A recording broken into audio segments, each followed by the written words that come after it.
안녕하세요. 돌팔이 지식인입니다. 이번 시간도 내용이 틀릴 수 있으니 참고해주세요. 실제로 모기잡이 스프레이에는 효과가 있을까?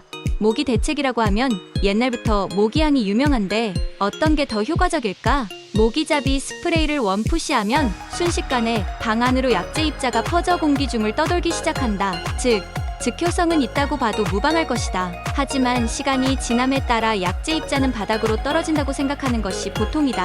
그런데 모기잡이 스프레이의 대부분은 원푸시 12시간이나 24시간 등 장시간 효과가 지속된다고 말한다. 사실 모기잡이 스프레이에 포함된 약재 입자는 공기 중을 떠다닐 뿐 아니라 천장이나 벽 등에 부착돼 머문다고 한다. 벽이나 천장에 멈춘 모기가 그 약재를 만지면 어이없이 최후를 맞는다는 것이다. 게다가 상품에 따라서는 부착 후에 약재가 재부유하는 것도 있다. 모기잡이 스프레이는 즉각적인 효능과 지속성을 모두 갖춘 스그레 모노다. 상품이나 사용하는 환경 등에 따라 다르기 때문에 일률적으로 어느 쪽이 효과적이라고는 단언할 수 없다. 그래서 모기향 스프레이와 모기향의 특징을 비교해보자. 상술한 바와 같이 모기잡이 스프레이는 원푸시로 12시간이나 24시간 등 장시간 효과가 지속되는 상품이 많다. 한편 모기향은 일권 7시간 정도가 일반적이다. 장시간 타입도 있다. 또 모기향은 불을 사용하기 때문에 사용 중에는 눈을 뗄 수 없는 반면 모기향 스프레이는 불을 사용하지 않아 방을 떠나도 문제가 없다. 뿐만 아니라 한 병이면 집안의 각 방에서 사용할 수 있다.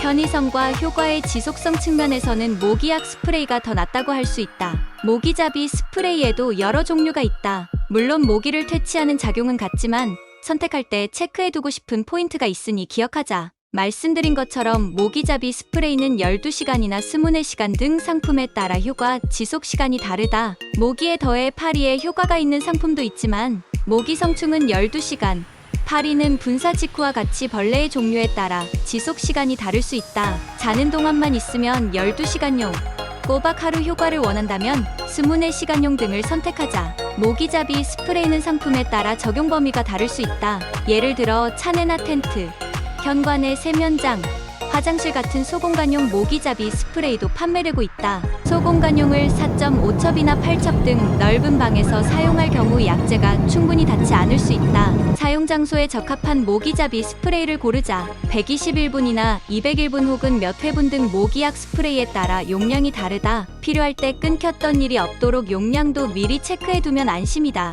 실내 모기 대책, 창문, 현관, 방충망 등 틈새를 단단히 닫는다. 통풍이 잘 되게 하다. 실내에서는 모기잡이 스프레이와 함께 이러한 기본적인 대책을 잊지 말자. 모기는 사람이 내뿜는 이산화탄소와 냄새, 열 등에 끌린다. 땀을 흘리면 샤워로 흘리고 땀이 밴 의류는 신속히 세탁하는 것도 중요하다. 야외 모기 대책, 피부 노출을 적게 하다.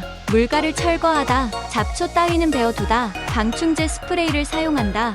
야외에서 사용할 수 있는 모기잡이 스프레이도 있지만 가지고 있지 않거나 돌아다닐 때, 무언가 작업을 할 때는 긴 소매를 착용하는 등 피부 노출을 가능한 한 적게 하자. 아울러 산란장소가 되는 수장 철거나 모기가 머물기 쉬운 잡초 등은 처리해두자. 몸에 직접 뿌리는 방충제, 야외용 살충제를 병용하는 방법도 추천한다.